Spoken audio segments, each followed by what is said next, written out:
स्वतः येतात आणि संत जगामध्ये उपकार करण्याचं सामर्थ्य जर असेल तर संतांवर आहे. आणि कृपा जर असेल, नाथबाबा म्हणतात कृपेची स्वतंत्र जन्म नाही, कृपा उपजे संताप आहे. कृपेला स्वतंत्र जन्म नाही, कृपा म्हणजे संत आणि संत म्हणजेच कृपा. कोणी किती म्हटलं ना तो कृपावान आहे ना, त्याची कृपा तुम्ही. संतांनी एवढी कृपा या विश्वामध्ये दुसरी कुणाचीच नाही. आई वडील प्रेम करू शकतात, पण आई वडील ही कदाचित हित करू शकत, हित करू शकत नाही. ऐका महाराज, मूल लहान आहे, जन्माला आलेलं आहे. जन्माला आल्यानंतर 1 वर्षाचं झालं आणि 1 वर्षाचं झाल्यानंतर ते रांगायला लागलं, चालायला लागलं आणि त्यावेळेला ते रडतंय. घरामध्ये 2 गोष्टी, घरात 2 गोष्टी पैसे, घरात 2 गोष्टी. एकतर घरामध्ये खेळणे आहे, दुसरं घरामध्ये देवघर आहे आणि देवघरामध्ये देव आहे. मला सांगा, लेकरू रडायला लागलं त्यावेळेला तुम्ही नेमकं त्याच्या हातात काय देणार? काय देणार? बोलता येतं ना तुम्हाला? काय देणार? खेळ नाही देणार आम्ही, बरोबर? हो, मला सांगा, एखाद्या तरी आईने लेकराच्या हातात देव दिला का? जर आईने देव दिला तर ते व्यक्ती देव झाल्याशिवाय राहणार नाही. मग देव मिळाल्यानंतर कोण देव झालंय? हो, मीराबाईच्या हातात तिच्या आईने देव दिला आणि मीरा स्वतः संत किंवा देव रूपाला प्राप्त झाली. आम्ही आमच्या लेकराच्या हातात काय दिलं? खेळणं दिलं. खेळण्यावर थांबला नाही, खुळखुळा दिला. खुळखुळ्यावर थांबला नाही, आम्ही चोपणी दिली. त्याच्यावरही थांबला नाही, शेवटी मार्केटमधून आम्ही बाहुली आणली आणि ती बाहुली दिली. त्या बाहुलीच्या नादाला लागला. हो, पुढे चालून खरी बाहुली भेटली. त्या बाहुलीत एवढा गुंतला, एवढा गुंतला की शेवटपर्यंत त्या बाहुलीतून निघाला नाही. विठ्ठल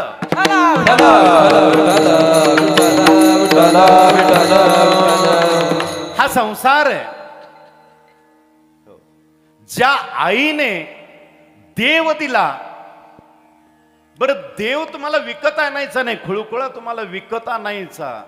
देव तुमच्या घरी येतो. देव घ्या कोणी, देव घ्या कोणी, देव घ्या कोणी, देव घ्या कोणी, देव घ्या कोणी, देव घ्या कोणी, देव घ्या कोणी, देव घ्या कोणी. आयताला घर पोचोनी, आयताला घर पोचोनी, आयताला घर पोचोनी, आयताला घर पोचोनी, आयताला घर पोचोनी.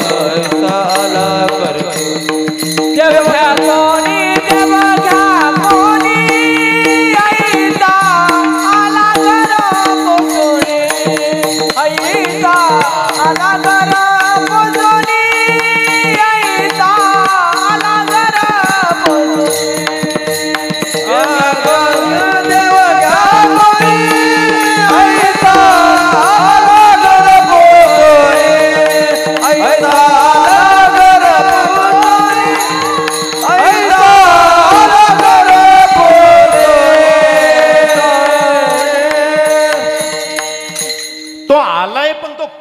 पाहिजे. तो कळण्यासाठी वाट दाखवणं पाहिजे. 4 गोष्टी महत्वाच्या पडतात. एक वेद आहे. वेद काय करतो माहिती आहे तुम्हाला? वेद जगामध्ये वाटा निर्माण करून देतो, निर्माण करतो. वेद वाटा निर्माण करतो. देव वाट दाखवतो. संत वाटेवर नेतात आणि जग वाट लावतं. जग वाट लावल्याशिवाय राहत नाही आणि संत वाट दाखवतात. मार्ग दावून गेले आधी, मार्ग दावून गेले आधी, दयाने ते संतते, दयाने ते संतते, दयाने ते संतते. मार्ग दावून गेले आधी, दयाने ते संतते, दयाने ते संतते, दयाने ते संतते. मार्ग दावून गेले आधी, त्यांनी मार्ग मार्ग दाखवलाय त्या मार्गावर आपण चाललं पाहिजे. आम्ही संसार रूपी भावसागरामध्ये सुख नावाचा पदार्थ शोधण्याचा प्रयत्न करतो, पण संसार रूपी भावसागर सुख देत नाही. सर्व सुखाची या आशा जन्म गेला, सर्व सुखाची आशा जन्म गेला, जन एक मुक्ती यज्ञ नाही केला, जन एक मुक्ती यज्ञ नाही केला, हिंडता दिशाचे न पावला, देश न पावला, माझ्या बेटेला जीव माझा, माया बेटेला जीव माझा, माझ्या बेटेला जीव माझा, माया बेटेला जीव माझा, माझे स्वहित नेनते कोणी, माझे स्वहित नेनते कोणी, माझे स्वहित नेनते कोणी, माझे स्वहित नेनते कोणी. सर्व सुखाची आशा जन्म गेला. जन्म निघून गेला महाराज तरी सुख मिळत नाही.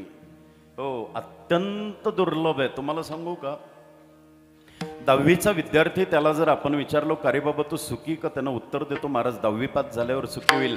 10वी पास झाल्यावर विचारलं का रे बाबा तो सुखी का, म्हणतो महाराज 12वी पास झाल्यावर सुखी होईल. 12वी पास झाल्यावर विचारलं का रे बाबा तो सुखी का, म्हणतो महाराज ग्रॅज्युएशन झाल्यावर सुखी होईल. ग्रॅज्युएशन झाल्यावर विचारलं का रे बाबा तो सुखी का, म्हणतो महाराज डिग्री प्राप्त झाली का सुखी होईल. डिग्री प्राप्त झाल्यावर विचारलं का रे बाबा तो सुखी का, म्हणतो महाराज नोकरी लागली का सुखी होईल. नोकरी लागल्यावर विचारलं का रे बाबा तो सुखी का, म्हणतो महाराज लग्न झालं का सुखी होईल. लग्न झाल्यावर विचारलं का रे बाबा तो सुखी का, म्हणतो महाराज मुलबाळ झालं का सुखी होईल. मुलबाळ झाल्यावर विचारलं का रे बाबा तो सुखी का, म्हणतो महाराज घरदार झालं का सुखी होईल. घरदार झाल्यावर विचारलं का रे बाबा तो सुखी का, म्हणतो महाराज मुलं शाळेत गेले का सुखी होईल. मुलं शाळेत गेल्यावर विचारलं का रे बाबा तो सुखी का, म्हणतो महाराज मुलांना नोकरी लागली का सुखी होईल. मुलांना नोकरी लागल्यावर विचारलं का रे बाबा तो सुखी का, म्हणतो महाराज मुलांचं लग्न झालं का सुखी होईल. मुलांचं लग्न झाल्यावर विचारलं का रे बाबा तो सुखी का, म्हणतो महाराज नातवंडाचं तोंड पाहिलं का सुखी होईल. थेरड मसनात जातं तरी सुखी होत नाही. पाहता काय माझ्याकडे, तरी सुख नाही महाराज.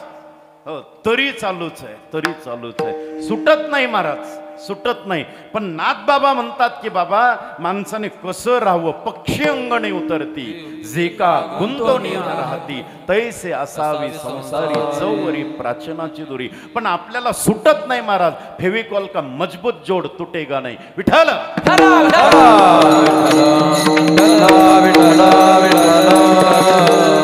सुटत नाही.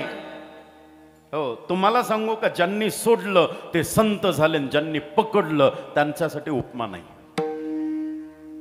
वयाच्या 16व्या वर्षी ज्ञानेश्वरी सारखा ग्रंथ लिहून झाला आणि 21व्या वर्षी महात्म्याच्या मुखातून शब्द बाहेर पडतात की मला समाधी घ्यायची, मला जायचंय, मला या विश्वातून निघून जायचंय. हे ज्यांच्या मुखातून बाहेर पडतं त्यांचं नाव माऊली. आमचा 80 वर्षाचा आम्ही हॉस्पिटलमध्ये भरती करा. ते भगवंताला बोनवण्यासाठी विनवणी करतात, भगवंतासाठी धावा करतात. उडउड रे तू काऊ तुझे सोन्याने मडवीन पाऊ, निरोप पाठवतात.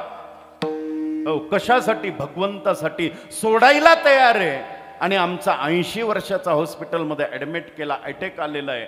डॉक्टरने सांगितलं की बाबा तुमचं आता काही खरं नाही आहे, एक काम करावं लागेल, तुमचं ऑपरेशन करावं लागेल. ऑपरेशनसाठी 10 लाख खर्च येईल. म्हाताऱ्यानं सांगितलं 2 बिघे विकलं गेलं तरी चालेल, माझं बायपास करा, मला जगवा. अरे 80 वर्षाच्या कालखंडामध्ये तुला ज्ञानेश्वरीतली एक ओवी समजली नाही, वारी कशी करावी हे कळलं नाही, पांडुरंग कुठे ते तुला माहिती नाही, तुकोबाराय कोण आहेत हे तुला माहिती नाही. 80 वर्षाचा तू झालाय, तुला हे कळत नाही, जगून काय करणार आहे. आणि 16व्या वर्षी जे ज्ञानेश्वरी देतात, हो, ते जाण्याची विनवणी करतात आणि आम्ही जगण्याची विनंती करतो.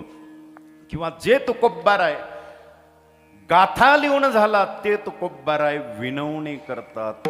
सनकादिक संत म्हणविता कृपावंत, एवढा करा उपकार, सांगा देवाना नमस्कार. आता तुम्ही कृपावंत साधू संत जीवलग गोमटेसे करा माझी. निरोप पाठवतात महाराज. का? देवाला सांगतात आम्हाला यायचंय. हो, जाण्याची विनवणी आणि आमची विनवणी जगण्याची, कारण आमचं सुटत नाही. विठ्ठल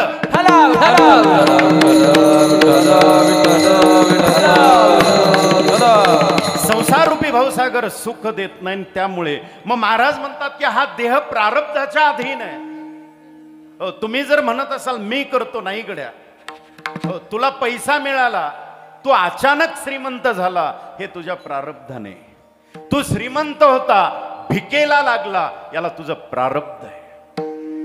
हो, प्रत्येक गोष्ट प्रारब्धाने घडत असतील, तुझ्या हातात काहीच नाही. काही लोक म्हणतात महाराज आम्ही रात्रंदिवस पांडुरंगाची भक्ती करतो, रात्रंदिवस वाऱ्या करतो, 100 वर्ष वाऱ्या केल्या, 50 वर्ष वाऱ्या केल्या, तरी आम्हाला स्वप्नात येत नाही. हो, तुझ्या प्रारब्धात नाही, त्यामुळे भेटणार नाही. आणि रात्रंदिवस काबाड कष्ट करतो, किती पैसा आला तो टिकत नाही, तो तुझ्या प्रारब्धात नाही. काही लोक म्हणतात महाराज त्यांचं कसं चांगलंय, काही खातात, काही पितात, कसंही जगतात, तरी त्यांचं अगदी व्यवस्थित आहे. सगळ्या गोष्टी व्यवस्थित आहे, त्याच्या प्रारब्धात. प्रारब्धाची जोडे धन, प्रारब्धाची जोडे मान, प्रारब्धाची जोडे मान, प्रारब्धाची जोडे प्रारब्धाची जोडे धन, प्रारब्धाची जोडे मान, प्रारब्धाची जोडे मान, प्रारब्धाची जोडे मान, प्रारब्धाची जोडे धन, प्रारब्धाची जोडे धन, प्रारब्धाची जोडे मान, प्रारब्धाची जोडे मान, प्रारब्धाची जोडे मान, प्रारब्धाची जोडे धन, प्रारब्धाची जोडे मान, प्रारब्धाची जोडे धन, प्रारब्धाची जोडे मान. अन्न मान धन हे तो प्रारब्ध अधीन आहे. कुणाच्या ताटात काय आलं पाहिजे हे त्याच्या प्रारब्धावर आहे. जगामध्ये अशी परिस्थिती, रोज काही लोकांच्या ताटात एवढं आहे की त्यांना प्रश्न आहे की कुठून सुरुवात करावी. बालुशाही खावी का गुलाबजाम खावा का गोड भात खावा का तिखट भात खावा, काय काय खावं ही परिस्थिती त्यांची. काही लोकांच्या ताटात काहीच नाही, त्यांना प्रश्न आहे काय खावं. त्यांना प्रश्न आहे काय खावं, एकाला प्रश्न आहे काय काय खावं. हो, सगळ्या गोष्टी प्रारब्धाने आहेत आणि हे प्रारब्ध अधीन आहे. पटण्यासाठी एक व्यवहारातील दृष्टांत सांगतो. मला सांगा, अगोदर रेल्वे का रूळ? तुम्हाला बोलता येतं, खालच्या लोकांना बोलत चला. अगोदर रेल्वे का रूळ? रूळ, बरोबर, रूळ. अगोदर रूळ आहे, तदनंतर रेल्वे.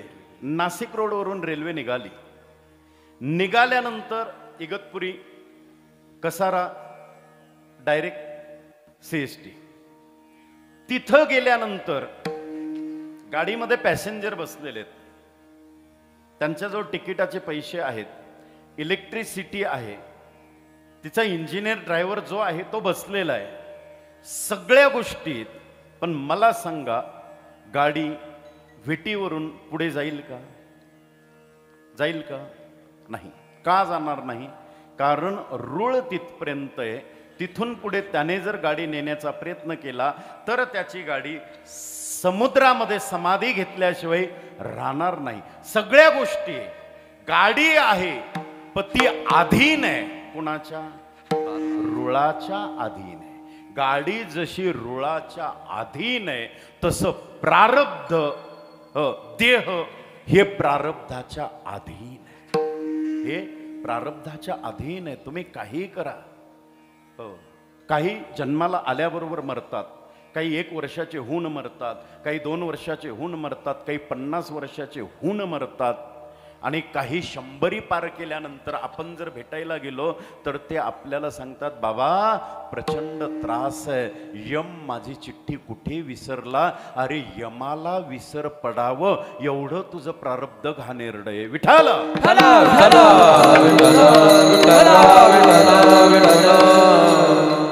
काहींचा विसर देवाला पडत नाही, संतांचा विसर देवाला पडत नाही, देवाला संतांचा विसर पडत नाही, आणि आपण कुणाच्या स्मरणात राहत नाही. हे दुर्दैव आहे. तरी आम्ही म्हणतो संसारातलं प्रेम फार अवघड आहे.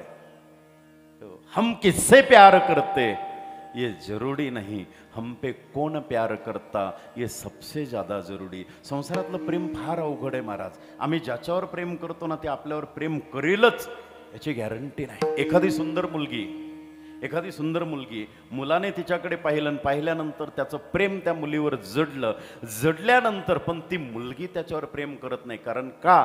तिला माहिती हा माझ्यापेक्षा कनिष्ठ आहे. ती तिच्याही पेक्षा सुंदर शोधण्याचा प्रयत्न करते. पण जेव्हा तिला तिच्यापेक्षा सुंदर मिळतो ना, तिच्यापेक्षा सुंदर, तो सुंदर तिच्यावर प्रेम करत नाही. का? कारण तो त्याच्यापेक्षा सुंदर शोधण्याचा प्रयत्न करतो. तात्पर्यार्थी भाव, संसारामध्ये प्रेमाची कमी मी म्हणत नाही. हुस्न वालों में मोहब्बत की कमी होती है, हुस्न वालों में मोहब्बत की कमी होती है, चाहने वालों की तकदीर बुरी होती है. अब समझा मैं तेरे चेहरे पे तिल का मतलब, दरबाने हुस्न बिठा रखा है. आंखें का तिल, भुए का तिल, तेरा तिल तिल है कातिल. मुझे डर है कि मेरी एक जा के लिए लड़ जाए ना सैकड़ों कातिल कातिल. विठ्ठल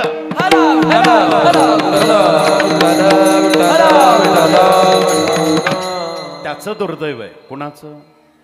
जो प्रेम करतो ना त्याचं दुर्दैव आहे की त्याच्यावर कोणी प्रेम करत नाही. आणि माझं दुर्दैव आहे की एवढा सुंदर हे आल्यानंतर सुद्धा टाळी भेटत नाही. हे माझं दुर्दैव. विठ्ठल त्याच्यासाठी मर्मज्ञ लागतात.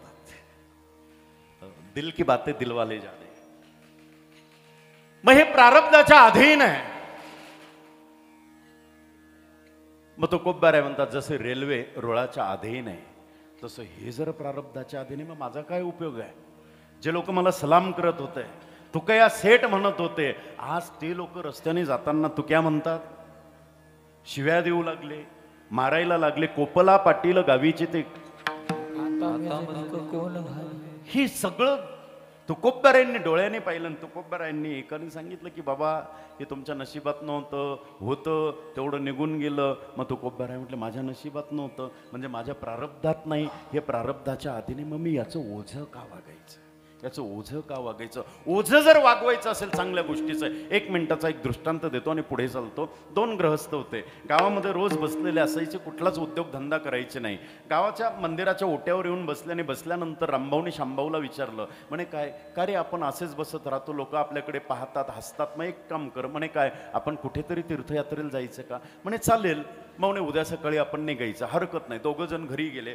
गेल्यानंतर झोपले. पहाटे उठले. उठल्यानंतर एकाची बायको विद्वान होती. त्याने सकाळी सकाळी त्याला डबा बनवला, 10-12 भाकरी केल्या, मिरचीचा ठेचा केला, उपरण्यामध्ये बांधले. त्याने उपरणं खांद्यावर घेतलं. पूर्वीचा काळ उपरणं खांद्यावर घेतलं आणि घेतल्यानंतर त्या मारुतीच्या चौकामध्ये आला. आल्यानंतर तोही तिकडनं आला. याच्याजवळ उपरणं होतं पण खाली होतं, याच्या बायकोनं काही दिलेलं नव्हतं. मग याने विचार केला. त्याला विचारलं, म्हणे रामभाऊ तुझ्याकडे काय? म्हणे काय नाही रे, भाकरी आहे. त्याने ओझं असं तोलून पाहिलं. तोलून पाहिल्यानंतर आपलं उपरणं खाली टाकलं, रस्त्याच्या कडेला छोटी छोटी दगडं जमा केली आणि त्या उपरण्यामध्ये बांधली. दोघांचं वजन केलं, सेम वाटलं. त्यानं सांगितलं घे तुझं ओझं, याने याचं घेतलं. दोघांनी खांद्यावर घेतलं आणि निघाले. निघाल्यानंतर आता पायी प्रवास आहे. मजल दर मजल करता करता एका बाजूला त्यांना नदी दिसली. आता नदी दिसल्यानंतर मला सांगा भूक लागली, पण कुणाला लागली असेल? पाणी पाहिल्याबरोबर भूक लागली. कुणाला? ज्याच्याजवळ भाकरी आहे त्याला, का ज्याच्याजवळ दगड आहे त्याला? भाकरीवाल्याला भूक लागली. तो झाडाखाली बसला, हाई बसला, याने हात धुतले, पाणी पिला आणि आपली सिदोरी न्याहारी सोडली. सोडल्यानंतर हातामध्ये भाकर घेतली, यांनी सोडलं. पण सोडल्यानंतर काय होतं? दगड. आता का दगड खाणार आहे का? माती खाणार आहे का? शेवटी त्यांनी सांगितलं श्यामा एक काम कर, म्हणे काय? ते दगड फेकून दे. फेकल्यानंतर त्याने त्याच्यातल्या 2 भाकरी त्याला दिल्या. दोघांनी 2-2 भाकरी खाल्ल्या. उरलेल्या 8 भाकरी होत्या. याने 4 घेतल्या, त्याने 4 घेतल्या, दोघांच्या उपरण्यात बांधल्या आणि सांगितलं जर ओझं वागवायचं असेल दगडाचं वागवू नको, मग भाकरीचं वागव. ही सिदोरी आपल्याला उपयोगात आल्याशिवाय राहणार नाही. मग महाराज म्हणतात मला जर देह प्रारब्धाच्या अधीन आहे, मग मी याचं का ओझं वाहू? अभंगाच्या पहिल्याच्या देह दवा हे प्रारब्धाधीन, देह दवा हे प्रारब्धाधीन, देह दवा हे प्रारब्धाधीन, देह दवा हे प्रारब्धाधीन, देह दवा हे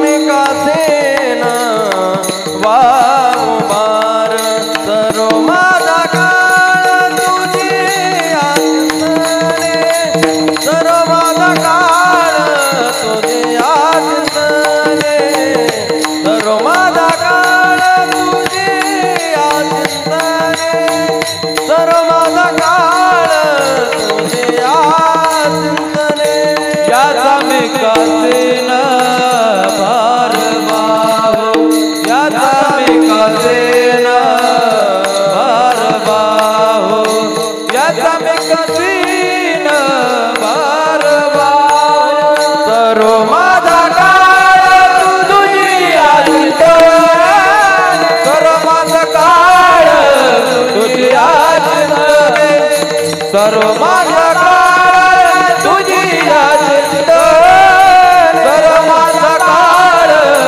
तुझी आठवणे आदि अंतम आहे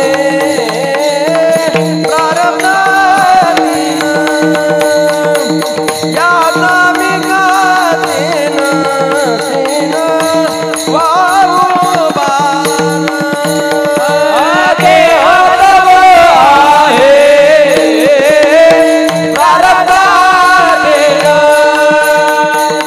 याचा मी गातेन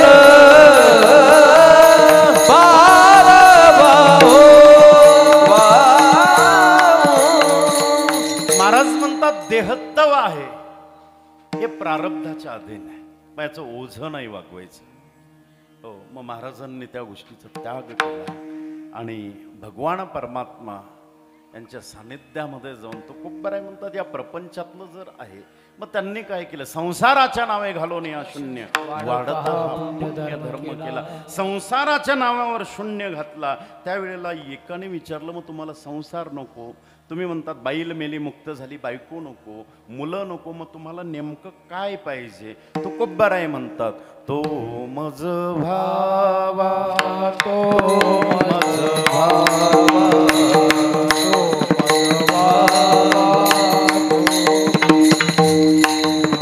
तो मज भावा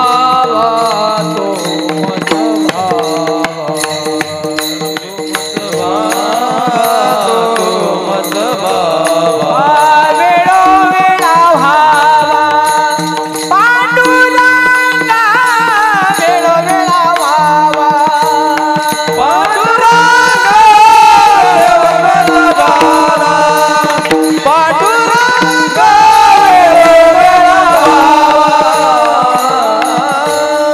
महाराज म्हणतात तो मज भावा, बाकी दुसरं नाही पाहिजे. आता कसलीच अपेक्षा राहिलेली नाही. देवा हो माझ्यावर उपकार कर, माझा जो काळ आहे, काळ म्हणजे वेळ, हो तो सरायला पाहिजे, पण कसा सरला पाहिजे? तुझ्या नामस्मरणाने. सर्व माझा काळ तुझी या चिंतने काया वाचा मने इच्छित असे. कायेने वाचेने आणि मनाने पण. आपलं कसं आहे, कदाचित कायेने भजन होईल, वाचेने भजन होईल, पण मन करेल याची शाश्वती नाही. त्र्यंबकेश्वरला गडी गेला, दिंडी निघाली, निवृत्ती दादांच्या बरोबर जायचं असं म्हणून घरून निघाला. निघाल्यानंतर उतरला, कुशावर्तामध्ये स्नान झाली आणि दिंडीला प्रारंभ झाला. ज्ञानोबा तुकाराम ज्ञानोबा तुकाराम ज्ञानोबा तुकाराम ज्ञानोबा तुकाराम टाळी वाजवा. ज्ञानोबा तुकाराम ज्ञानोबा माऊली तुकाराम ज्ञानोबा माऊली तुकाराम ज्ञानोबा माऊली तुकाराम ज्ञानोबा माऊली तुकाराम ज्ञानोबा माऊली तुकाराम ज्ञानोबा माऊली तुकाराम हे ज्ञानोबा माऊली तुकाराम ज्ञानोबा माऊली तुकाराम ज्ञानोबा माऊली तुकाराम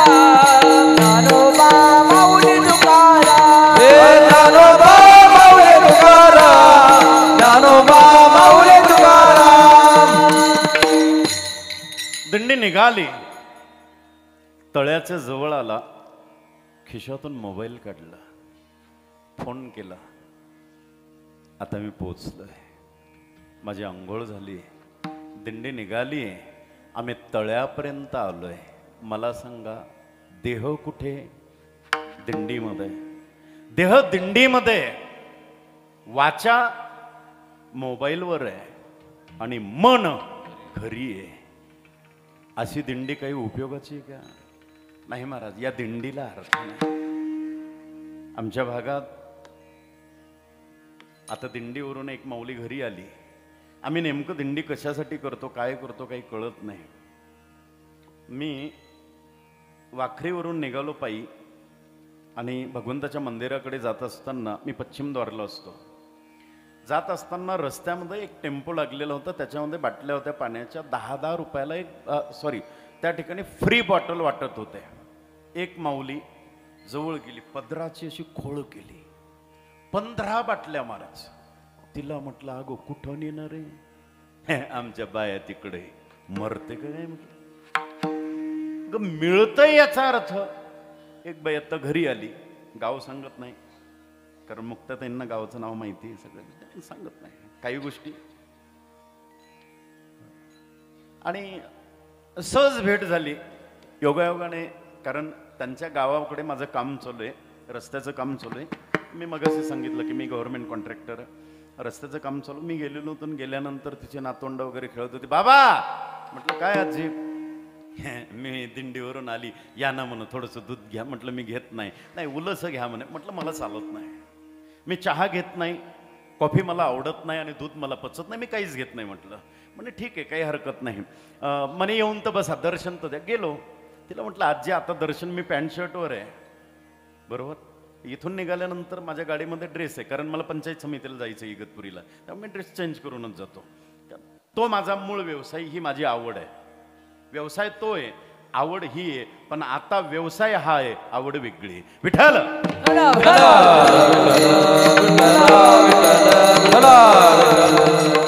एकच गाणं आहे, त्याचा 55,000 रुपये रेट आहे.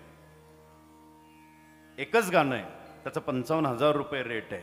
वर्षश्राद्धासाठी बरोबर त्यांना बोलवायचं म्हटलं ना, ते सरळ म्हणतात, महाराज 55,000 रुपये लागतील. अरे ज्या तुकोबरायांनी आम्हाला फ्री ग्रंथ दिलेला आहे, त्यांच्या एकेका अभंगावर आमचे बंगले झालेले, त्यांच्या जीवावर आम्ही जपतोय, तरी आमची भूक भागत नाही. याच्यासारखं दुर्दैव या विश्वामध्ये काय म्हणावं लागेल? काय म्हणावं लागेल महाराज? 500 रुपयासाठी गाडी वापस येते. हे महाराज, आपलं ठरलं होतं 5,500ला, तुम्ही 5च दिले, गाडी वापस येते. अरे मागच्या जन्मातला भिकारी येतो, मागच्या जन्मातला भिकारी महाराज. हो पण दुर्दैव आहे महाराज, दुर्दैव आहे. संप्रदायाचं दुर्दैव आहे. तुम्हाला सांगू का, टिवल्या बावल्या करणारे आहेत ना, ते लोकांना पसंत आहे. ज्यांच्या ज्ञानेश्वरी पाठ आहे ते घरी आहे, आणि ज्यांचे टिपणं पाठ आहे त्यांना 55,000चं पॅकेट आहे. हो, हे संप्रदायाचं दुर्दैव आहे. ज्ञानेश्वरी ज्यांच्या मुखगत आहे ते घरी आहेत. हो, गाथा ज्यांचा मुखगत आहे. चॅलेंज आहे महाराज, जे लोक तुम्ही सप्ताहामध्ये 50-50, 55,000 रुपये देऊन कीर्तनाला आणतात ना, त्यांना फक्त एक सांगा की आत्ताच्या परिस्थितीला 1 महिनाभर तुम्ही आमच्याकडे प्रवचन करून दाखवा. करू शकत नाही महाराज, 2 दिवसाचं सुद्धा करू शकत नाही, कारण यांचे फक्त टिपणं पाठ आहे. यूट्यूब पाहिजे, 3.5 मिनिटाची क्लिप आहे महाराज. 3.5 मिनिटाची क्लिप टाकली ना, त्याच्यावर हे गावातले म्हणता, लई भारी कीर्तन आहे बाबाचं. घ्या, हरकत नाही. तुम्ही, आम्हाला त्याच्याशी काही घेणं नाही. पण खरा परमार्थ जो आहे तो परमार्थ ओळखा महाराज. ज्यांचे आम्ही अभंग घेतो त्यांना आम्ही एकेरी बोलतो, आणि आमच्याजवळ काहीच नाही तरी महामंडलेश्वर 1008 हरिभक्त परायण. हो, मला एक जण म्हटला, म्हणे महाराज तुमच्या पुढे विद्यावाचस्पती टाकू का? त्याला म्हटलं, अरे मी पती तरी प्रचंड त्रास आहे, विद्येचा पती कुठे करतो? त्रास आहे मला, विद्येचा पती कुठे करतो? आणि कीर्तन झाल्यानंतर बावळटासारखं सकाळी मंदिराजवळ जमले का, कोणाचा अभंग होता रे? तुकारामाचा. घरगडी करे बावळट तुझं. जगद्गुरु श्रीमंत तुकोबाराय, महावैष्णव माऊली ज्ञानोबाराय, छत्रपती शिवबा. आदराने नावं घेतली पाहिजे महाराज. आम्ही काय नावं घेतो? नुसते कीर्तन ऐकू नका, प्रवचन ऐकू नका. काय श्रीमंती होती तुकोबारायांची सांगू का महाराज? किती श्रीमंत होते तुकोबराय माहिती आहे तुम्हाला? 400 वर्षापूर्वी 450 वर्षापूर्वी तुकोबरायांकडे 65 कोटीची प्रॉपर्टी होती. किती? 65 कोटी. मी मानत नाही. का मानत नाही? कारण त्यावेळेला मी हयात नव्हतो, त्यामुळे मी ती श्रीमंती मानत नाही. पण आत्ताची श्रीमंती तुम्हाला तुकोबरायांची एका वाक्यात सांगतो, पुढे जातो. लक्षपूर्वक ऐका, लक्षपूर्वक ऐका. तुकोबराय किती श्रीमंत. रोज रात्री महाराष्ट्रामध्ये साधारण किती कीर्तन होत असतील महाराजजी? किती होत असतील? हजारो. किती हजार? अनुमान प्रमाण कोणाला सांगता येईल? ताईसाहेब, अख्खा महाराष्ट्र आपण हिंडतो, किती होत असतील साधारणतः रोज? रोज रात्री 40,000 कीर्तन महाराष्ट्रात होता. कसली? फक्त सप्ताहाचे. वर्षश्राद्ध नाही, दहावं नाही, मुंज नाही, बारसं नाही, तेरसं नाही, बरोबर. फक्त कीर्तनातली 40,000 कीर्तनं होतात. आता त्या 40,000 कीर्तनांमध्ये कोणाची 1100 बिजागी आहे. कोणी 1100 घेतो, कोणी 2100 घेतो, कोणी 3100 घेतो, कोणी 5000 घेतो, कोणी 10,000 घेतो, कोणी 11,000 घेतं, कोणी 20,000 घेतो, कोणी 25,000 घेतो, कोणी 50,000 घेतो, कोणी 55 घेतं, कोणी 75 घेतं, कोणी 1,00,000 घेतं. तिथपर्यंत आहे. कॅटेगरी आहे, बरोबर. त्या पद्धतीने आता आपण त्यातला सुवर्ण मध्य काढू. सुवर्ण मध्य म्हणजे किती? सुवर्ण मध्य म्हणजे किती? कळतंय? नाही बरंच कळत. सुवर्ण मध्य म्हणजे 50, बरोबर. 50% म्हणजे किती झाले? 50. आपण तो नाही घ्यायचा, आपण आपल्या हिशोबाचा घ्यायचा, बरोबर. फक्त 10,000 घ्यायचे. किती? 10. 40 गुणिले 10 किती झाले? 40,000 गुणिले 10,000 किती झाले? किती झाले? कोणीच शिकलेलं नाही का? किती झाले? 40 गुणिले 10,000 किती झाले? काहीतरी अनुमान प्रमाण.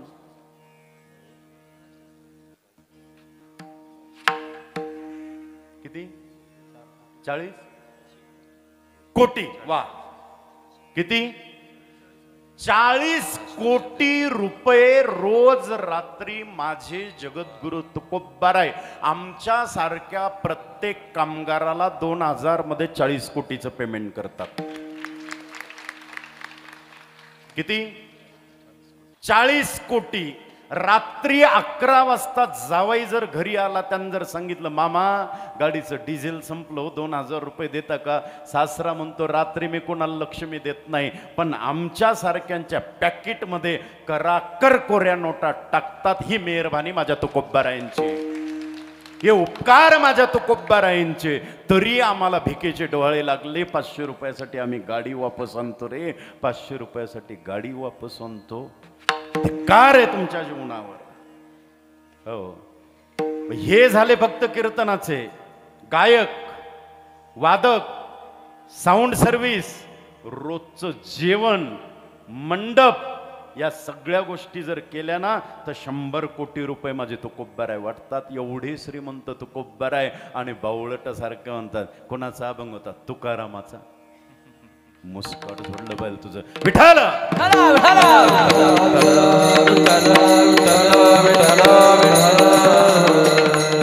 काहीच नाही महाराज आमच्याजवळ, काहीच नाहीये.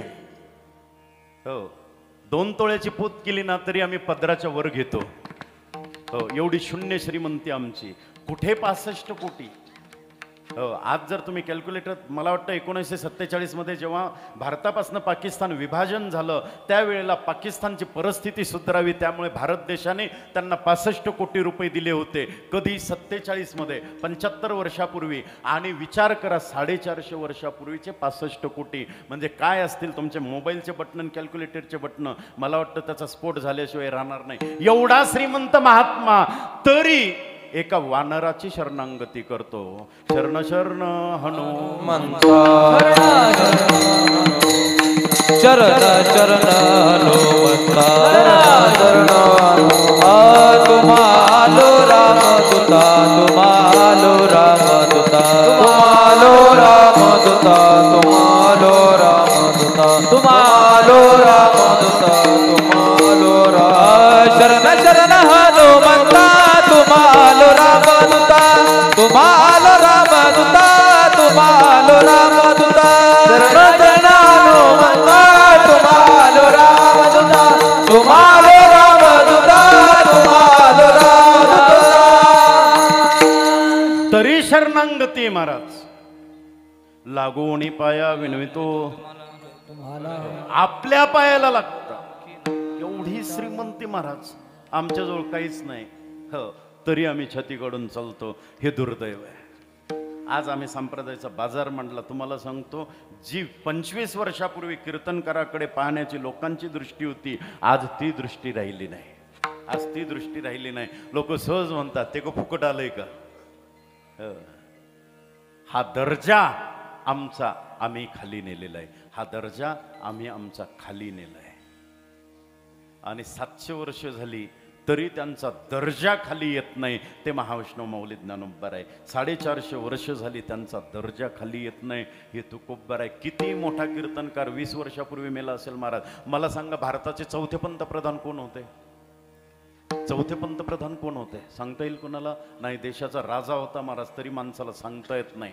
बरोबर, तरी सांगता येत नाही. पण मला सांगा, या देशाचे प्रमुख संत कोण? लहान लेकरं सुद्धा सांगतील महाराज. महाविष्णू माऊली ज्ञानोबा, जगद्गुरु तुकोबा, हे त्यांची नाव आहे, ही त्यांची कीर्ती. गेले दिगंबर ईश्वर विभूती, राहिल्या त्या कीर्ती देह तव आहे प्रारब्धाधीन, याचा कामे होशीनवर सर्व माझा काळ. महाराज म्हणतात, माझा काळ, माझी वेळ तुझ्या चिंतनात गेली पाहिजे, तुझ्या भजनात गेली पाहिजे. पण कशी? कायेने, वाचेने आणि मनाने सुद्धा. अभंगाच्या दुसऱ्या चरणात सर्व माझा काळ तुझी या चिंतने, सर्व माझा काळ तुझी या चिंतने, सर्व माझा काळ तुझी या चिंतने, सर्व माझा काळ तुझी या चिंतने, सर्व माझा काळ तुझी या चिंतने, सर्व माझा काळ तुझी या चिंतने, सर्व माझा काळ तुझी या चिंतने, सर्व माझा काळ तुझी या चिंतने. काय वाचा मने चेतते, काय वाचा मने चेतते, काय वाचा मने चेतते, काय वाचा मने चेतते, सर्व माझा काळ तुझी या चिंतने, सर्व माझा काळ तुझी या चिंतने, सर्व माझा काळ तुझी या चिंतने, सर्व माझा काळ तुझी या चिंतने. काया वाचा मने चिंतते, काया वाचा मने चिंतते, काया वाचा मने चेतते, काया वाचा मने चेतते, सर्व माझा काळ तुझी या चिंतने, सर्व माझा काळ तुझी या चिंतने, सर्व माझा काळ तुझी या चिंतने, सर्व माझा काळ तुझी या चिंतने. सर्व माझा काळ तुझी या चिंतने, काया वाचा मने अशी इच्छा करतो मी. हो, इच्छा झाली पाहिजे. हो, नुसतं आम्ही म्हणतो त्वमेव माताचे पिता, त्वमेव त्वमेव बंधू. हो, त्याला अर्थ नाही महाराज. कृष्ण माझी माता, कृष्ण माझा पिता, बहीण बंधू नाही, त्याला अर्थ नाही. ती इच्छा झाली पाहिजे. कळो आले जीवे मज माझी याची भावे. आपल्या अंतःकरणातून आपल्याला कळलं पाहिजे. आणि ते ज्या वेळेला आपण करतो त्यावेळेला तो आपल्या साक्षीला उभा असतो किंवा आपला पाठीराखा होत असतो. एक मार्मिक प्रसंग डोळ्यासमोर आला, तेवढा देण्याची चेष्टा करतो. लक्षपूर्वक ऐका. एक राजा होता. ऐका, याच्यात अनेक प्रश्न आहे आणि त्या प्रश्नांमध्ये उत्तर आहेत. बरोबर, आतापर्यंत तुम्ही स्वस्त बसलेत, मी विचारत जाणार आहे. राजा होता. राजाला 4 बायका होत्या. 4ही बायका वेगवेगळ्या स्वरूपात आवडत होत्या. 4 बायका वेगवेगळ्या स्वरूपात आवडत होत्या. ऐका, राजाची पहिली बायको स्वतःपेक्षा जास्त आवडत होती. प्रचंड आवडत होती. किती सुंदर होती, आहा से आहा तक. बरोबर हो. राजाची पहिली बायको स्वतःपेक्षा जास्त आवडायची. राजाची दुसरी बायको राजाला आवडायची, पण कशी आवडायची माहिती का? तिची वाहवा करायला, तिचा प्रचार करायला तशी आवडायची. राजाची तिसरी बायको राजाला आवडायची, कशी आवडायची? अंतर्मनातल्या गोष्टी सांगायला. माणसाला दोन मन असतात, एक अंतर्मन आणि एक बाह्य मन. बरोबर. जे अंतर्मनाने चालतात ते संत असतात आणि बाह्य मनाने जे चालतात ते तुम्ही असतात. त्यामुळे माऊली म्हणतात, मनोमार्गे गेला तो तेथेची मुकला. तो मुकला, त्याचा स्थिरावला कोण? हरिपाठी, तो धन्य. अंतर्मनातल्या गोष्टी सांगायला आवडते. आणि चौथी बायको न आवडती असते. अशा 4 स्वरूपाच्या 4 बायका असतात. राजा पराक्रमी असतो. एकदा शिकारीसाठी निघाला आणि शिकार करत असताना जंगलामध्ये गेला, पण राजाला जंगलामध्ये शिकार प्राप्त झाली नाही. क्षत्रियाचा नेम होता, जर शिकार भेटली नाही तर वापस जायचं नाही. मग मात्र तो आपल्या सैन्यांसोबत तिथंच विचार करतो की जंगलामध्ये थांबायचं, पण कुठे थांबायचं? त्याने विचार केला, माझ्या जीवाचं बरं वाईट झालं तरी चालेल, पण माझा एकही शिपाई मरता कामा नाही. हो, हे राजाने ठरवलं पाहिजे. हा राजाचा विचार पाहिजे की माझा एकही शिपाई मरता कामा नाही. मग राजाला क्लिक झालं. राजाने विचार केला की इथं जंगलामध्ये माझ्या गुरूंचा आश्रम आहे, आपण त्या आश्रमावर गेलं पाहिजे. सगळ्या सैन्याला आदेश दिला, सांगितलं की गड्या चला आपण जंगलामध्ये, तिथं आपला गुरुआश्रम आहे, तिथं जाऊ. निघाले, तिथं आले. त्या गुरुआश्रमामध्ये आल्यानंतर गुरुजींनी आपल्या शिष्याला पाहिलं. शिष्य राजा झालेला. हो, फार आनंद झाला की माझा शिष्य कोण झालंय? राजा झालाय. गड्यानो राजा किरे झाला. हो, या न्यायाप्रमाणे मग त्यांनी मात्र त्याचं स्वागत केलं. सगळ्या गोष्टी व्यवस्थित झाल्या. जेवणं झाले, झोपले, पहाटे उठले. उठल्यानंतर पुन्हा चहा नाश्ता वगैरे काय असेल त्या सगळ्या गोष्टी पार पडल्या. आणि पार पडल्यानंतर राजा आणि गुरुजी एकमेकांच्या समोर बसले आणि दोघंजण हितगुज करू लागले. त्यावेळेला गुरुजींनी सांगितलं, राजन तुमच्याजवळ काहीच नव्हतं, तुम्ही शून्य होतात. हो, पण माझ्यामुळे तुम्ही आज एवढे मोठे झालात.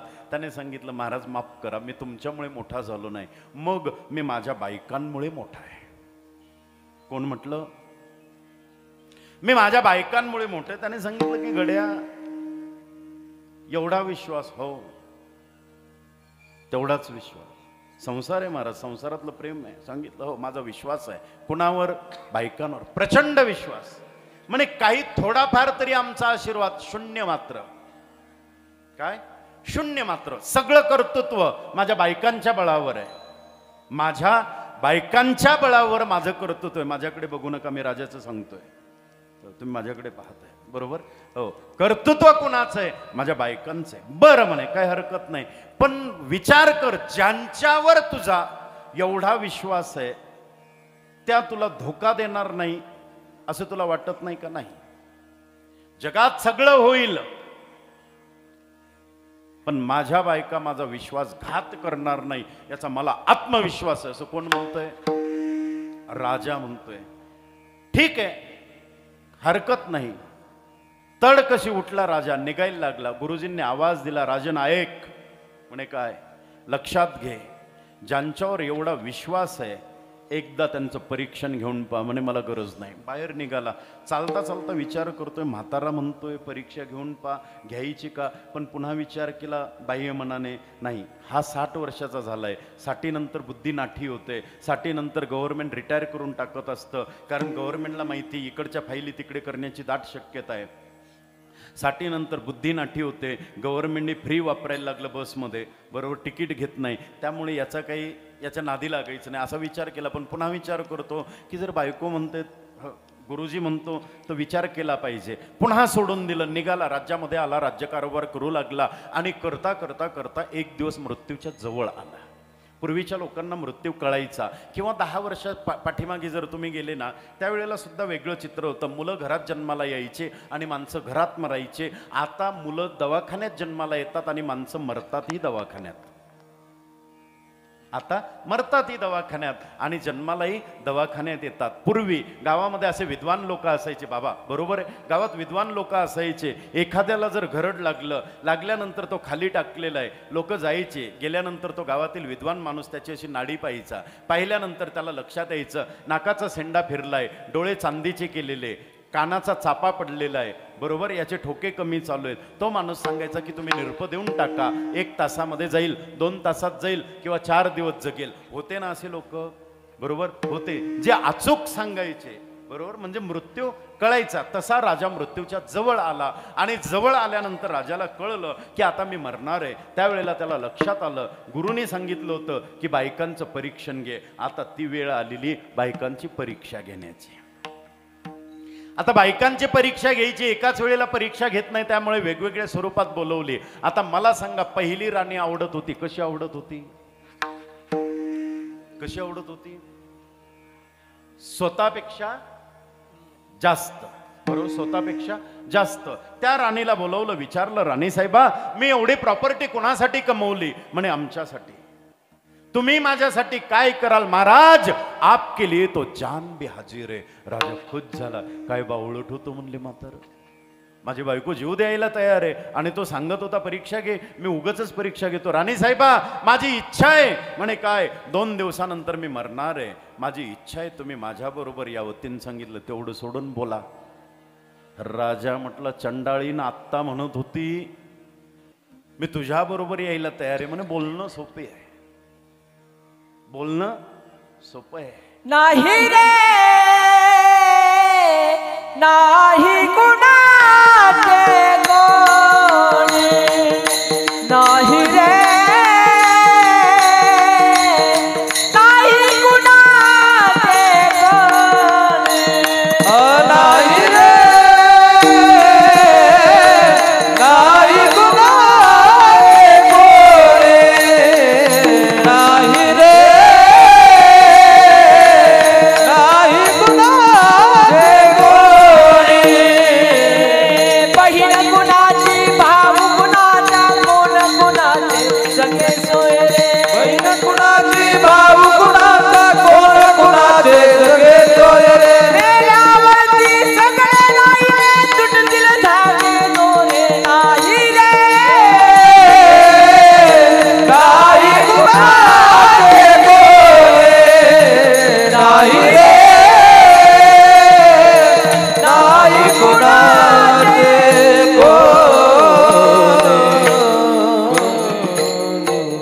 सांगितलं मी तुझ्याबरोबर येऊ शकत नाही. राजा म्हटला धिक्कार आहे तुझ्या जीवनाचा, निघ. बाहेर काढून दिली. दुसरी राणी बोलवली. कशी आवडत होती?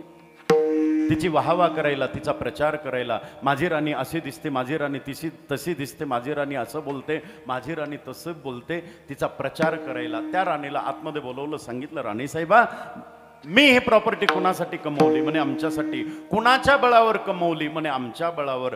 तुम्ही माझ्यासाठी काय कराल? महाराज आप केली तो जान हाजीर आहे. पुन्हा तेच उत्तर. पण संसारातलं प्रेम आहे ना महाराज, दरवर्षी रिचार्ज करावं लागतं. हो, त्यालाही रिचार्जची गरज आहे. प्रत्येक ज्येष्ठ पौर्णिमेला वडाला दोरा बांधल्याशिवाय ते रिचार्ज होत नाही. विठ्ठल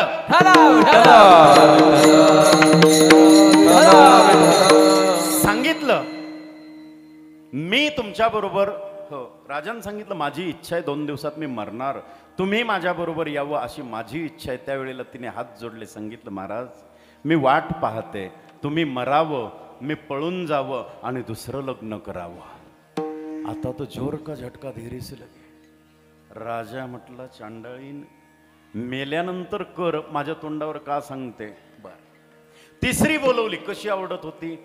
अंतर्मनातल्या गोष्टी सांगायला. तिला बोलवलं, विचारलं, राणी साहेबा मी मरणार आहे, तुम्ही माझ्याबरोबर याल का? तिने सांगितलं येईल, पण स्मशानापर्यंत, तिथून पुढे तुमचा माझा संबंध नाही. चौथी बोलवली. ती कशी होती? न आवडती. राजाने विचार केला, आता हिला बोलवायचं तरी का? जिच्यावर मी आयुष्यात प्रेम केलं नाही ती माझ्यावर प्रेम करेलच याची शाश्वती नाही. पण नाविलाज आहे, बरोबर. ती बाहेर उभी होती. ती दरवाजा उघडला, आतमध्ये गेली. तिने सांगितलं, महाराज काळजी करू नका, मी मागच्या जन्मात तुमच्या बरोबर होती, या जन्मात तुमच्या बरोबर आहे आणि पुढचे 7 जन्म तुमच्या बरोबर राहील. आता राजाच्या डोळ्यातून पाणी आलं, आता गैभरू लागलं. राजा म्हटला की अरे अरे अरे, ज्यांच्यावर प्रेम करायला पाहिजे होतं आयुष्यात त्याच्यावर केलं नाही, आणि ज्याच्यावर प्रेम करायला नको आयुष्यभर त्यांच्या मागे लागलो. आम्ही चुकीच्या माणसांच्या मागे लागतो, आम्ही चुकीच्या लोकांकडनं अपेक्षा करतो. तुम्हाला अपेक्षा जर करायची असेल ना, धावा जर करायचा असेल त्या भगवंताचा करा. तुकोबाराय म्हणतात एक वेळा करी, एक वेळा करी या दुखावे गळे, एक वेळ करी या दुखावे गळे, एक वेळ करी या दुखावे गळे, एक वेळ करी या दुखावे गळे. हम जिससे प्यार करते हैं शायद वो हमें प्यार करे, ये हम बता नहीं सकते. हम जिन्हें बुलाते हैं वो आएंगे या नहीं आएंगे वो हमें पता नहीं, फिर भी हम उनके पीछे चले जाते. अरे महाराज, संपल्या जरी दिशा साऱ्या, वाट शोधेन मी नवीन, तुटलेल्या फांदीवर फुटेल कधी ना कधी पालवी नवीन. अभी तो आए हो, अभी तो आए हो, बैठो जरा चले जाना, लगेगी देर जरा हाले दिल सुनाने में. जिधर भी देखो उधर इश्क के बीमार बैठे हैं, हजारों मर चुके हैं, सैकड़ों तैयार बैठे, फिर भी हम उन्हें बुलाते हैं. अरे यदि बुलाना है तो किसे बुलाओ? दुरिताचे दारे उगवानी, दुरिताचे दारे उगवानी, दुरिताचे दारे उगवानी, दुरिताचे दारे उगवानी. नतमस्तक व्हायचं असेल माऊलीं समोर नतमस्तक व्हा. नतमस्तक व्हायचं असेल आई समोर नतमस्तक व्हा. नतमस्तक व्हायचं असेल जगद्गुरु तुकोबारायांपुढे नतमस्तक व्हा. कुणाच्या प्रेमातून उतराई व्हायचं असेल आईच्या प्रेमातून होण्याचा प्रयत्न करा. आईसारखं दैवत या विश्वामध्ये नाही महाराज. आईसारखं दैवत ऐसी कळवल्याची जाती, करी लाभाविन प्रीती. एकटाळ महाराज, किती प्रेम करते आई. कुरूप मुलगा जन्माला येऊ द्या, कुरूप मुलगा जन्माला येऊ द्या, मतिमंद मुलगा जन्माला येऊ द्या, तरी प्रेम करते. तिचं नाव आई. ज्या आईने या भूमीला 2 रत्न दिले, एक शिवाजी भाऊ, नंदू भाऊ, ती रुक्माई. हो, आई किती प्रेम करते. हो मातृवर्ग, माझा तुम्हाला प्रश्न आहे. मला सांगा, तुमचं लग्न झाल्यापासनं तर आजपर्यंत तुमच्या आईने कधी तुमच्याकडे काही मागितलंय? जी मागत नाही तिचं नाव आई आहे. जी मागत नाही तिचं नाव आई आहे.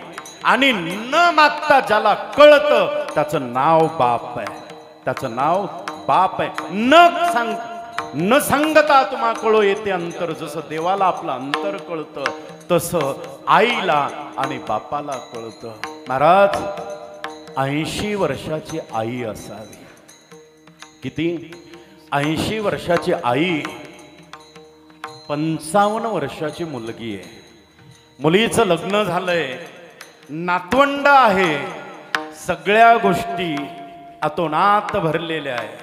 त्यावेळेला दीपवाळ सण आला आणि दीपवाळ सण आल्यानंतर आईने तिच्या मुलाला जवळ बोलवलं आणि मुलाला सांगितलं, दादा दीपवळी आली रे, माझ्या तायडीला निरोप पाठव. ही भावना जिच्या अंतकरणात आहे ती आई आहे. महाराज, नवरा प्रेम करेल याची गॅरंटी नाही. जोपर्यंत शरीर चांगलं आहे तोपर्यंत नवरा प्रेम करेल. जोपर्यंत तुमच्याजवळ पैसा आहे तोपर्यंत मुलं प्रेम करतील. जन हे सुखाचे दिल्या घेतल्याचे, अंतकाळीचे नाही कुणी. हे सगळे जौवरी चाले मोठा धंदा, तौवरी बहीण म्हणे दादा. आईने मुलाला सांगितलं, दादा जा ना, सांग माझ्या तायडीला दीपवाळ सण येतोय. दिपवाळ सोन येतोय असं ज्या वेळेला सांगितलं आणि सांगितल्यानंतर त्याने फोन केल्याबरोबर हो मुलाने सांगितलं आई आजीचा फोन आला ग, आजीचा फोन आला. म्हणे काय म्हटली? म्हणे दिपवळी तुला बोलवलं म्हटल्याबरोबर हो किचन मध्ये पोळ्या लाटत होती. कोण? मुलगी. 55 वर्षाची मुलगी. माझ्याकडे बघा 55 वर्षाची मुलगी आहे. कणकेचे हात जसेच्या तसे तिने ते हात पदराला पुसले. सुनबाई म्हणते आत्या काय झालं? काय नाही, माझ्या माईचा निरोप आलाय, मला जायचंय. माझ्या आईचा निरोप आला, मला जायचंय. जशी निघाली महाराज हो मुलाला सांगितलं गाडी काढ, मला सोडून दे. त्यांनी सांगितलं आई गाडी गॅरेजला लावली ग, गाडी काम करायला लावली. गाडी नाही मी बस नाही जाते. धावपळ करत मुलगी निघाली महाराज. बस स्टँडला आली आणि बस स्टँडला आल्यानंतर बसला हात दिला. रोज 4 व्हीलरमध्ये फिरणारी बसमध्ये चढल्यानंतर स्टँडवर उतरली. धापा टाकत जाऊ लागली. जात असताना अंगणापर्यंत आली. 85 वर्षाची म्हातारी. तिला उठता येत नाही, बसता येत नाही, चालता येत नाही, बोलता येत नाही, डोक्याला तेल नाही. अशी म्हातारी रोज 2 जण उठवायला लागतात. मुलगी आल्याबरोबर तिला मुलीची चाहूल लागली. आईला मुलीचा सुगंध येतो, मुलांचा सुगंध येतो. तिला चाहूल लागल्याबरोबर तटकशी उठून बसली खाटेवर. बसल्याबरोबर ही झपाझपात चपला सगट ओटात चढून गेली. आईच्या पलंगाजवळ गेली, बसल्याबरोबर म्हटली माय काग निरोप पाठवला. त्यावेळेला म्हातारीने तिचं डोकं घेतलं, आपले सुरकुटलेले ओठ तिच्या गालावर ठेवले आणि सांगितलं माय कदाचित माझी शेवटची दिपवाळी, भविष्यामध्ये तुझी माझी भेट होणार नाही, त्यामुळे तुझं हे रूपडं या डोळ्यांमध्ये साठून घ्यावं तेवढ्यासाठी तुला बोलवलं ग माय, तेवढ्यासाठी बोलवलं. ही भावना जिच्या अंतकरणात आहे तिचं नाव आई आहे. दोघी जण घळघळा रडू लागले. त्याच वेळेला 85 वर्षाचा म्हातारा महाराज चालता येत नाही हो, पण कळलं मुलगी आली. हातातली काठी फेकून दिली. रांगत पायऱ्या चढला, पुढे गेला, मुलीकडे पाहिलं. पाहिल्याबरोबर कडकडून मिठी मारली. सांगितलं ताई कशी आहे ग बाळा तू? बाबा मी चांगली, तुम्ही कसे आहात? फाटक्या कोपरीच्या खिशात हात घातले, त्याच्यातून 10च्या 10 नोटा काढल्या. सांगितल्या माय व्यवहार पिंट्याच्या हातात गेलाय ग, माझ्या हातात आता काय नाही. हे शेवटचे 100 रुपये या म्हाताऱ्या बापाकडनं माहेरची साडी म्हणून याचा स्वीकार कर. ही भावना ज्याच्या अंतकरणात आहे तो बाप आहे. ही भावना ज्याच्या अंतकरणात आहे ती आई आहे. मग जर धावाच करायचा असेल तर कुणाचा करा. या दुःखातून मुक्त करणारे आम्हाला फक्त संत आहेत. त्यामुळे तो कोब्बा म्हणतात एक वेळा करी या दुःखा वेगळे दुरितांचे जाळे उगवून या बाकी सगळे बसलेले विठ्ठल.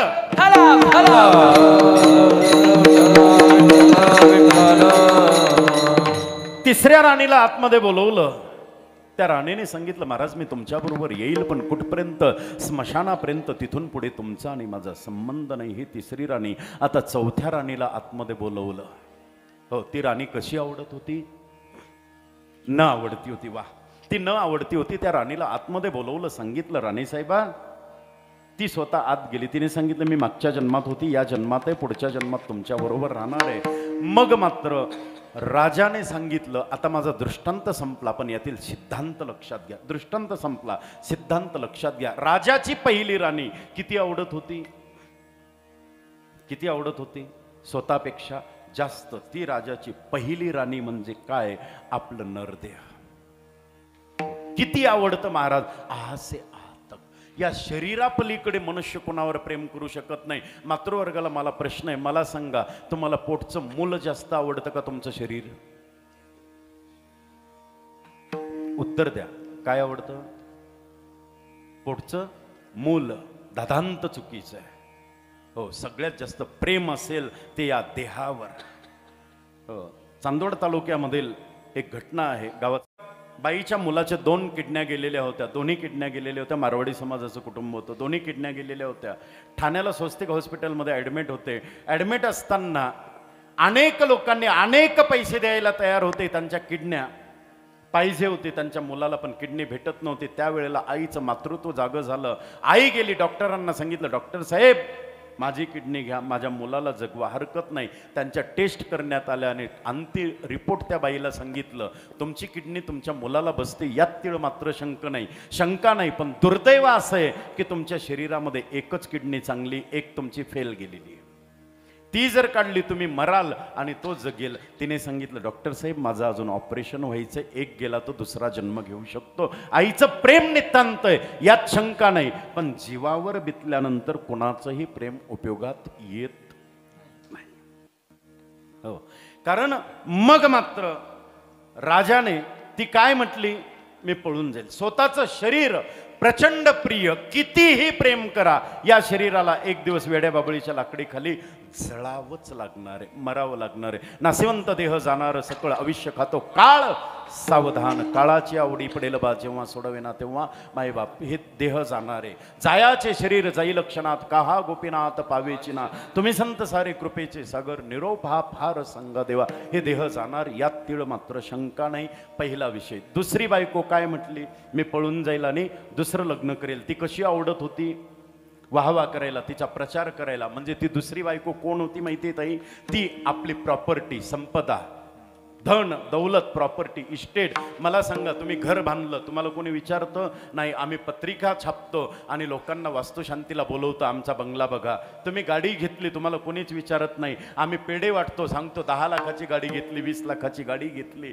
ती आपली संपत्ती. मला सांगा, माणूस मेल्याबरोबर ट्रान्सफर एंट्री मुलाच्या नावावर प्रॉपर्टी, मेल्याबरोबर पत्र तयार होतं, त्याचं नाव खोडलं जातं आणि मुलाचं नाव लागलं जातं. मग मला सांगा, ती खोटं बोलली का? ती संपत्ती पळाली, तिने दुसरा नवरा केला, बाप सोडला, मुलाबरोबर लग्न केलं. ते खोटं बोलली का? नाही. ही राजाची दुसरी बायको. राजाची तिसरी बायको कशी आवडत होती, अंतर मनातल्या गोष्टी सांगायला. ती राजाची तिसरी बायको कोण माहिती, आपले आप्त सोयरे नातेवाईक, बहीण भाऊ, काका चुलता, मामा मावशी, आपले सगळे सोयरे. आपण त्यांना अंतकरणातल्या गोष्टी सांगतो, पण ते आपल्याबरोबर कुठपर्यंत येतात, स्मशानापर्यंत. तिथून पुढे ते येतात का? नाही. मग तीही म्हटली, मी स्मशानापर्यंत येईल. ही राजाची तिसरी बायको. आणि राजाची चौथी बायको कशी आवडत होती, न आवडती.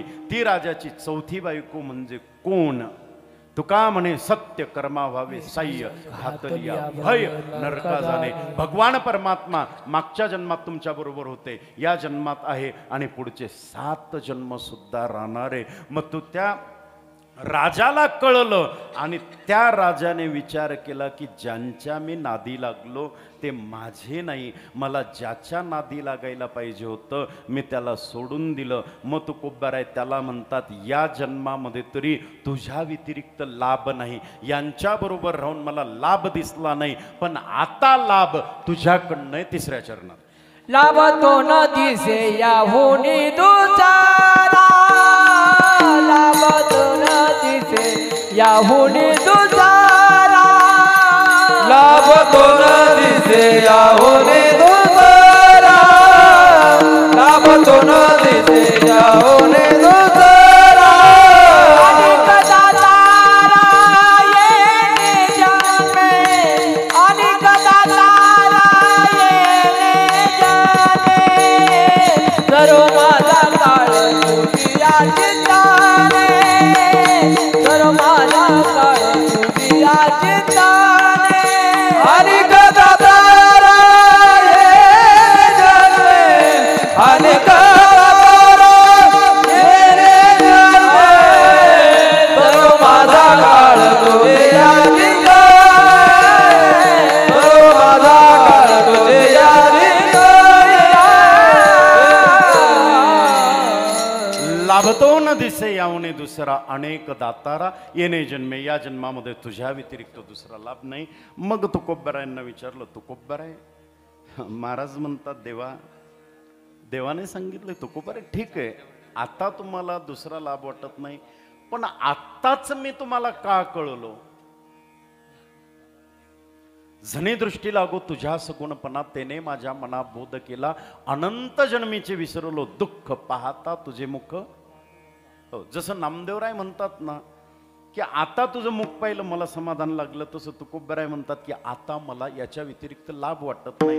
मग तुकोबरायांना भगवान परमात्मा म्हणतात ठीक आहे, पण मागे अनेक जन्म.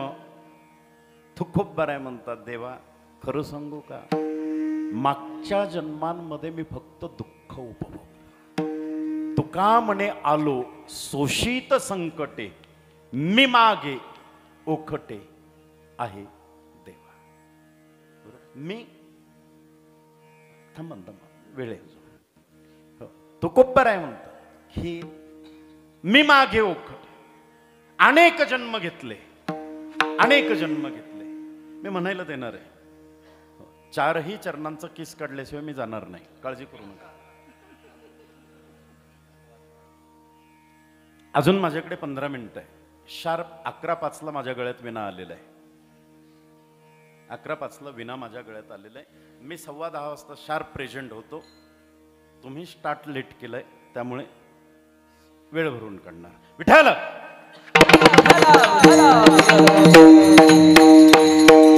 काय नाही महाराज, खरं सांगू का, दुर्दैव आहे बाबा. 5 मिनिटं घेतोय फक्त, जास्त नाही घेत. विचार करा, सध्याची परिस्थिती अशी, संस्कार नावाचे प्रकार राहिले नाहीत. बरोबर, आपल्याकडे वर्षातून एकचदा सप्ताह होतो. सप्ताहामध्ये फक्त कीर्तन ऐकायला मिळतं, प्रवचन ऐकायला मिळतं, याच्या पलीकडे दुसरं काहीच नाही. आम्ही म्हणतो मुलं बिघडले, पण घरात संस्कार तरी राहिले कुठे. मला 4 तास सिनेमा पाहायला लोक तयार असतात. 4 तास, आता सध्या 4 तासाचे सिनेमे, 3.5-4 तास लोक सिनेमा पाहतात, 4 तास नाटक पाहतात, बरोबर, 6 तास तमाशा पाहतात, अर्धी रात्रभर गोंधळ पाहतात. तिथं लोक कंटाळ करत नाही. आमचे 5 मिनिटं जास्त झाली की असं घड्याळ दाखवतात. कुठे नांगर धरायचं रे तुला, आता नांगर धरायचं नाही ना, ट्रॅक्टर धरतंय महाराज. हो, काहीच उद्योग नाही. इथून निघाले ना ओट्यावर बसतील, त्याचं असं झालं, त्यानं काही चांगलंच केलं नाही, कीर्तन चांगलं झालं, कीर्तन चांगलं झालं, पण बाबा नाही ना तेवढा शब्द वापरायला नव्हता लागत. तू फक्त किडे निवडायला आलाय, दुसरं काहीच नाही. बरोबर, ही मानसिकता बदलली पाहिजे. ही मानसिकता चांगलं घ्या. सप्ताहामध्ये सुद्धा खालून, तसंही आम्हाला 2 तास पुढे जाण्याची इच्छा नसते, आमचाही तेवढा पाठा नसतो, पण नाविलाज जातं. काय सांगतो तुम्ही, तुकोबराय म्हणतात मागे जन्म घेतले, पण मागे अनेक देव पाहिले, अनेकांकडे गेलो, पण तिथं गेल्यानंतर समाधान वाटलं नाही. अधिल्या भ्रतारे काम नोहे पुरा, मनोनी व्यभिचार. तुझ्याकडे आलोय, त्यामुळे मला व्यभिचार तुझ्या बरोबर कर देवा. अनेक केलं, अनेक जन्मामध्ये गेलो, अनेक देव पाहिले, अनेक पंथांमध्ये गेलो. हो, आमच्या गमती असे आहेत, आठवड्याला देव बदलतात. हो, सध्या एक पर्वकाळ चालू आहे. सध्या एका देवाला फार चांगले दिवस आहे. हो, कोणाला, महादेवाला. 1 लोटा जल सारी समस्याओं का हल. हो महाराज, फार तुम्हाला सांगू का, सध्या शिव महापुराण, प्रदीपजी मिश्रा, यूट्यूब सगळीकडे तेच चालू आहे. बरोबर, हो, कधी पाणी घालावं हे सुद्धा कळत नाही, सध्या जोरात आहे. असो, हो, पण मला सांगा, मला वाटतं मी लहान असताना एक देवी प्रचंड गाजली होती. त्या देवीचं नाव होतं संतोषीमाय. संतोषीमाय फुटाणे खाय. आता देवी नाही आणि फुटाणेही नाही. बरोबर, देखादेखी भक्ती करू नका. आपुला तो एक देव करून घ्यावा, त्याने विना जीवा सुख नोय एरतिमय. देव एक आहे महाराज. एको देव सर्वभूतेषु बुढा, सर्व व्यापे सर्वभूतांतरात्मा. देव एक विठेवरी ज्याचे पाऊले समान, तोची एक दान शुद्ध. त्याचं भजन करा. आम्ही रोज देव बदलतो. तसं तुकोबराय म्हणतात अनेक देव बदलले, हो, पण काहीच फायदा झाला नाही. त्याच्याकडे गेलो, त्यांनी सांगितलं 5 गुरुवारे. त्याच्याकडे गेलो, त्यांनी सांगितलं 10 गुरुवारे. एकाकडे गेलो तो म्हणे 15 वाऱ्या कर. एकाकडे गेलो, त्यांनी सांगितलं टोपल्यावर निंबू आण. हो, मी कोणाचं सांगतो, इथं काही सांगत नाही. हो, तुम्हाला सांगू का, त्यांनी सांगितलं हवा आल्यानंतर ये. मला अजून हवा कळली नाही महाराज. आमच्याकडे ना देवी मंदिर आहे रेणुका मातेचं. मी भगूरला, आम्ही कॅम्पला असतो, आमच्याकडे रेणुका मातेचं मंदिर आहे. त्या मंदिरामध्ये एक न्हावी समाजाचा माझा मित्र होता विलास म्हणून. तो मला कायम म्हणायचा, महाराज एखाद दिवशी याला या आरतीला. गेलो सकाळी सकाळी बाबा आरतीला गेल्यानंतर आतमध्ये गेलो, दरवाजा बंद झाला आणि घंटा वाजायला लागला. घंटा वाजला, तिकडे आरतीचं ताट घेतलं आणि घेतल्याबरोबर तुम्हाला सांगतो 75% माता मावल्या होत्या आणि एक एक पिन बाहेर निघायला लागली आणि एक एक चुडा मोकळा व्हायला लागला ना आलीन महाराज अंगावर. हो, जेव्हा देव्या आई यायला लागल्या ना, मी विचार करतोय तू खरी आहे का या खरे आहे. मला कळत नाही. ताई, तुमचा एक अभंग मला आठवतो, तुम्ही संसारी लिगा घेतला होता. पंढरीचे भूत मोठे आल्या गेल्या झडपे वाटे. मला वाटतं कोरोनाच्या अगोदर संसारी गावामध्ये, बरोबर, त्या अभंगावर तुमचं चिंतन होतं. पंढरीचे भूत मोठे आल्या गेल्या झडपे वाटे, ते सोडत नाही महाराज. आणि तेच आपण केलं पाहिजे, पण आपण ते करत नाही, भलत्याच गोष्टी करतो. तुम्हाला सांगू का, जेव्हा ते सगळं पाहिलं आणि पाहिल्यानंतर मला लक्षात आलं, मला आजपर्यंत, मला सांगा ना, अंगात देव येतो मान्य, पण मला सांगा तुमच्यापैकी बसलेल्यांनी पंढरपूरचा देव कधी कोणाच्या अंगात आला? माऊली कधी? तुकोबा कधी? नाही महाराज. येणारे देव वेगळे असो, मला त्या विषयावर जास्त लांबवर जायचं नाही. मग तुकोबाराय म्हणतात, देवा आतापर्यंत मी संकट उपभोगले, आता भोगायचं नाही. मागचं जे आहे ना ते ओखाट होतं, आता ते सोडून द्यायचंय. आता तू पाहिजे. अभंगाचं शेवटचे चरण. तुका म्हणे आलो शोषित संकटे, वा. तुका म्हणे आलो शोषित संकटे, तुका म्हणे आलो शोषित संकटे, तुका म्हणे आलो शोषित संकटे, शोषित संकटे, तुका म्हणे आलो शोषित संकटे, तुका म्हणे आलो शोषित संकटे, तुका म्हणे आलो शोषित संकटे, तुका म्हणे आलो शोषित संकटे, तुका म्हणे आलो शोषित संकटे, तुका म्हणे आलो शोषित संकटे, तुका म्हणे आलो शोषित संकटे, तुका म्हणे आलो शोषित संकटे, तुका म्हणे आलो शोषित संकटे, तुका म्हणे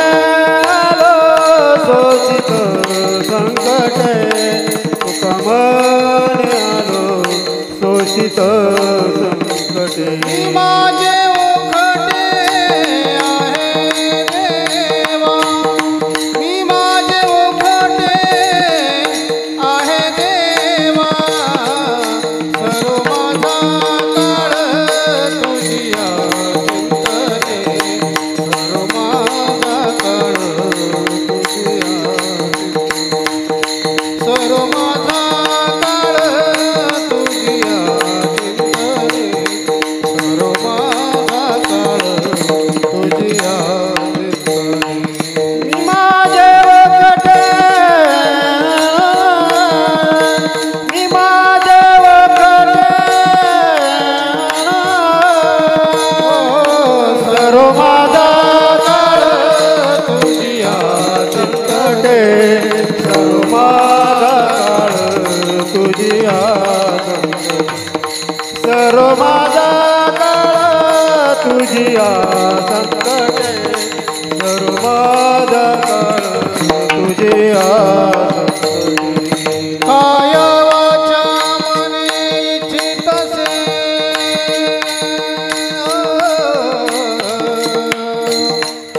काय वाचा मने इच्छितसे,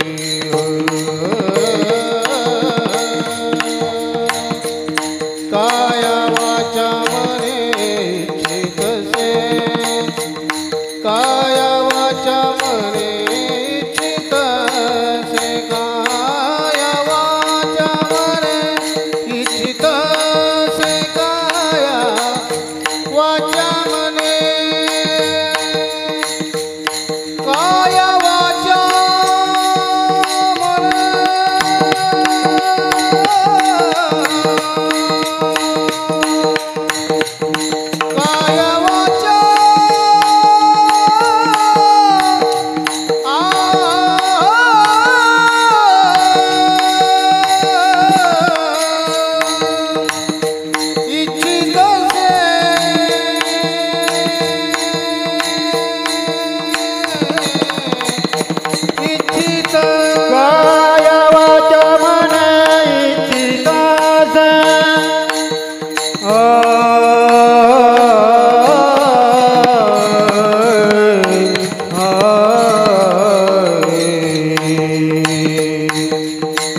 सोशित संकटे मी मागे उखटे आहे देवा. परिणाम भगवंताची विनवणी केली, भगवंताचा धावा केला आणि एक दिवस असा उजडला पिवळा पितांबर कैसा गगनी झळकला. तो भगवान परमात्मा जगद्गुरु तुकोबारायांच्या घरी आला. पाहुणे घराशी आज आले ऋषिकेशी, काय करू उपचार. आल्यानंतर साधकाने विचारलं, तुकोबाराय तुम्ही असं नेमकं कुठलं पुण्य केलं की तुमच्या दारात भगवान परमात्माला. काय भाग्यवान असतील महाराज ते लोक. नामदेवरायांच्या घरी सोयरा बनून येतो. देव सोयरा देव सोयरा देव सोयरा दिनांचा नातं जोडतो. नामदेवरायांच्या मुलांचा मामा होतो, बारशाला येतो. हो, नामदेवा पुत्र झाला, विठोबा यावे बारशाला मामा म्हणून येतो महाराज. आपल्याकडे सध्या जावई सुद्धा फिरकत नाही, हे दुर्दैव आहे बरोबर. आणि तुकोबारायांकडे भगवान परमात्मा हो येतो आणि घ्यायला येतो. त्यावेळेला तुकोबारायांना साधकाने विचारलं, महाराज देव तुमच्याकडे आला, नेमकं काय केलं. तुकोबाराय म्हटले, काहीच नाही, मी एवढ्यासाठीच प्रयत्न केला, याच साठी केला होता अट्टाआस. शेवटचा दिवस गोड व्हावा, आता निश्चिंतीने पावलो विसावा. खुंटलिया धावा तृष्णे. ठीक आहे तुकोबाराय, पण हे कशामुळे घडलं. तुकोबाराय म्हणतात, कवतुक वाटे झालिया वेचाचे, कवतुक वाटे झालिया वेचाचे. नाम मंगळाचे देणे गोने, नाम मंगळाचे. महाराज म्हणतात कौतुक वाटतं का, मी आयुष्यभर परिश्रम केला, त्याचा परिणाम कौतुक वाटे झाली या वेचाचे. कशाचा, मेहनत केली, नाम मंगळाचे तेने गुणे. मग आता तुम्हाला कसं वाटतं.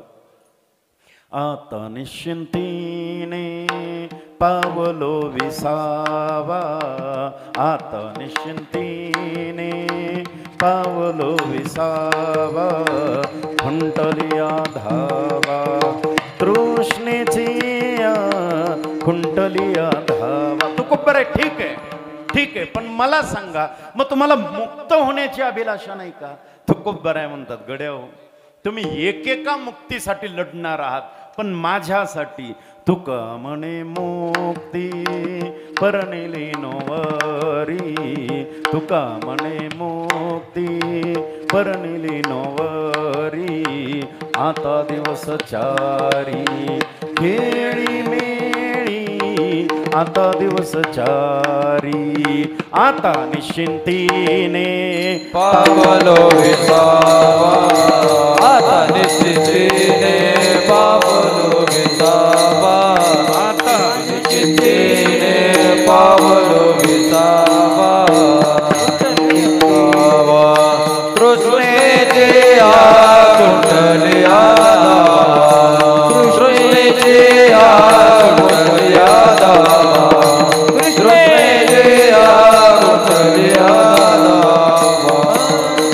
विठोबा रखुमाई, विठोबा रखुमाई,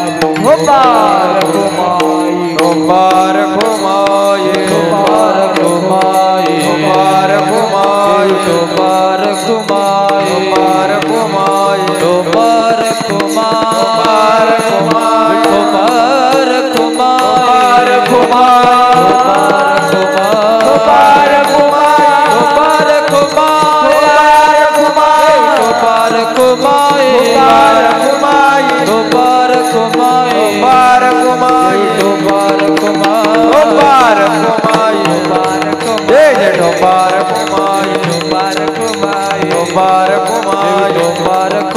विठोबा रखुमाई,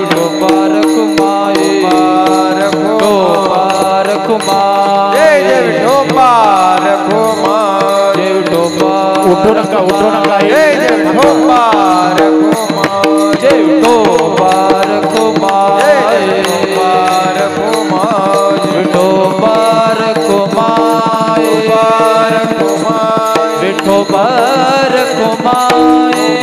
रखुमाई, जय विठोबा रखुमाई, जय विठोबा रखुमाई. नादराज माऊली, नादराज माऊली, माऊली ज्ञानेश्वर माऊली ज्ञानेश्वर माऊली धनराज माऊली तुकाराम तुकाराम तुकाराम तुकाराम तुकाराम तुकाराम तुकाराम झालेली सेवा विश्वपिता भगवान परमात्मा पांडुरंगाच्या चरणी समर्पित करतो. या ठिकाणी सेवेला पूर्ण विराम देतो. आज या ठिकाणी ज्या निमित्ताने येण्याचा योग आला तो योग म्हणजे वैकुंठवासी रुक्माबाई माधवराव जाधव यांच्या प्रथम पुण्यस्मरणानिमित्त येण्याचा योग आला. भगवान परमात्मा यांचा जसा नेम असेल, न्याय असेल, त्या न्यायिक प्रक्रियेनुसार या माऊलीला आपल्या सानिध्यामध्ये व्यवस्थित असं स्थान परिधान करो असं विश्वपिता भगवान परमात्मा पांडुरंगाच्या चरणी, विश्वमाता रुक्मिणी आईसाहेबांच्या चरणी, विश्वसंत महावैष्णव माऊली ज्ञानोबराय जगद्गुरु तुकोबरायांच्या चरणी प्रार्थना करतो. खऱ्या अर्थाने या कुटुंबाला उदंड असा आयुष्य लागो अशी पांडुरंगा चरणी प्रार्थना करतो. आमचे नंदूदादा असतील, शिवाजी भाऊ असतील, त्यांची तब्येत बरी नाही. महाराज रोज फोन होता, रोज फोन. हो, खऱ्या अर्थाने धन्यता दिली पाहिजे. या ठिकाणी मला तुम्ही बोलवलं, तुमचे ऋणनिर्देश करतो आणि या ठिकाणी सेवेला पूर्ण विराम. विठ्ठल जय जय विठ्ठल जय विठ्ठल जय जय आ बोलिले रे बोले वेळेवा बोले